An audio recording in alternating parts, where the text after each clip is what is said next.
Get ready for a wild story about what unfolds when a girl consumes a contaminated chicken nugget. We start at a farm where chickens are behaving oddly, leading into an eye-opening montage of chicken nugget production, not for the faint of heart. Amidst the process, a questionable nugget slips through inspections and heads out into the world. It lands in Fort Chicken, of all places, and finds its way into a school cafeteria. There, a girl named Shelley takes a bite of this seemingly tasty treat, setting off an unbelievable chain of events. Stay tuned for a tale that's as bizarre as it is gripping. Clint, a struggling author now working as a substitute teacher, lives with his mom and seeks her critique on his book. Her response starts sweet but quickly turns brutally honest, expressing confusion and boredom. On his way to school, brainstorming book ideas, Clint encounters Rick, the security guard, who mistakenly thinks he's there to sell mushrooms. Clarifying his role as a substitute teacher, Clint continues to school, only to find his car dwarfed by a massive truck belonging to someone else. Clint, a substitute teacher, encounters Wade, the gym teacher with a notably large truck, hinting at overcompensation. At school, the vice principal insists Clint hand over his phone, emphasizing a no-phone policy for setting an example. The vice principal also muses about the need for more outdoor activities for students. No, I'm the substitute, but I'm also a friend. It wasn't so long ago that I was sitting exactly where you are. In the teacher's lounge, Clint meets Rebecca, who cautions him not to misbehave as she's always ready to call the police with her alarm button. Wade then enters, barely acknowledging Clint's attempt at conversation. As Clint questions his luck, he unexpectedly meets Lucy, an old friend he hasn't seen in 15 years. Their reunion is warm, with Lucy inquiring about Clint's New York adventure, to which he replies that he needed a change of pace. Say to them, guys, I'm a writer who moved here from New York City. I'm way cooler than your regular teacher. This day could have been super fun. Meanwhile, a teacher named Doug, trying to improve his social skills, reads a book titled How to Have a Normal Conversation. He awkwardly initiates a chat about the weather, only to be overshadowed when Wade joins in, leading Doug to quietly leave. Clint and Wade exchange awkward pleasantries, with Clint bringing up an earlier parking mishap involving Wade's truck. Discovering Clint's a writer, Wade questions him about his book, then critiques its originality by comparing it to similar stories. In a classroom, two boys are seen teasing Shelley inappropriately, and Clint soon finds himself outside with Lucy, who is guiding him to his room. Clint comments on Wade's disagreeable nature, only to learn he's Lucy's boyfriend. Clint starts his class by writing his name on the board, which a student, Patriot, jokes resembles something else. Clint acknowledges the humor and learns Patriot aspires to be a soldier. As Clint introduces the day's lesson, he invites Calvin to read from his book, a clever self-promotion tactic. Chapter 1.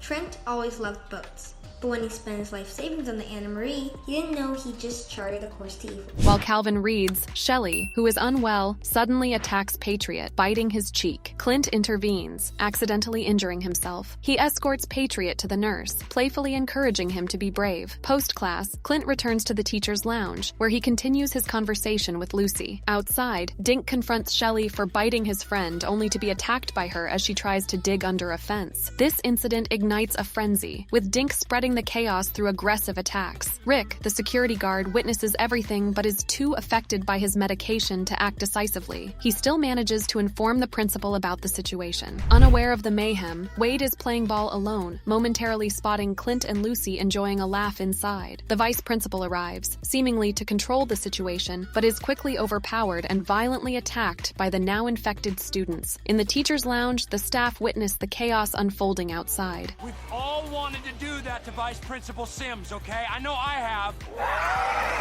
But a line has been crossed. They watch in shock as Wade, finally realizing the situation, valiantly fends off the attacking students with his football skills. He manages to reach safety inside, joining the other teachers. Despite their alarm, they find solace in Sheriff Dave's arrival. But their relief is short-lived as Shelley, having dug out of the fence, poses a new threat. Dave retreats to his car but is interrupted before calling for backup.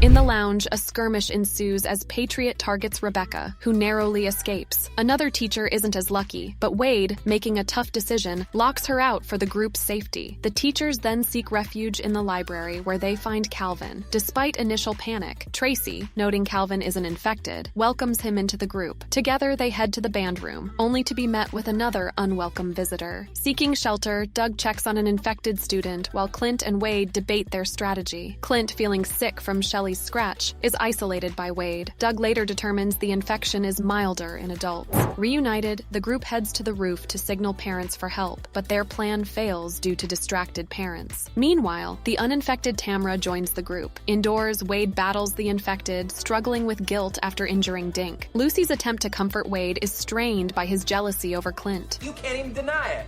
Deny it. Clint and I were just talking, and I'm sorry if I hurt your feelings. I didn't mean to. Amidst a blackout, Calvin's diabetic crisis arises. Hitachi, the janitor, guides them to a safe hideout. Our lights are out. Okay, we gotta move! Come on! Clint, supported by Doug's encouragement, plans to navigate the air vents for their phones, guided by Hitachi's map. As Clint embarks on his vent mission, Doug grimly reminds him of the stakes. Lucy, frustrated with Wade's mockery, joins Clint. They head to a vending machine for Calvin's emergency sugar. While Lucy finds all phones destroyed, Clint hesitates to break into the machine until he's startled by an infected girl. The pair narrowly escape into the vents, pursued by Patriot and others. Tossing a candy bar to Calvin, they continue, with Wade sealing the vent behind them. Is there anything from that factory served in the school cafeteria? Chicken nuggets. Of course. Foodborne virus. If I could get a handful of homing endonucleases. In a quiet moment, Clint confesses his feelings and self-doubts to Lucy, leading to an unexpected kiss. They then use candy to subdue the infected children, facilitating their escape. Meanwhile, Wade and the others prepare for a final showdown, with Wade handling his weapon in a peculiar manner. The group, including Clint and Lucy, makes a daring escape, with Wade showcasing his survival skills against the infected. Hitachi heroically covers their retreat with some impressive moves. Outside, Wade bravely stays to combat the onslaught, entrusting Clint to look after Lucy. They flee in Wade's sturdy truck, dodging the aggressive Patriot. Discovering their town in ruins and similar chaos elsewhere, Doug contemplates creating an antidote from a nugget. They find refuge in a family entertainment center, confronting zombies and narrowly escaping thanks to Hitachi's clever use of gasoline, not water. Reunited and amazed at Wade's tracking skills, they all jump into the truck, driving away from the mayhem, still holding on to hope and survival.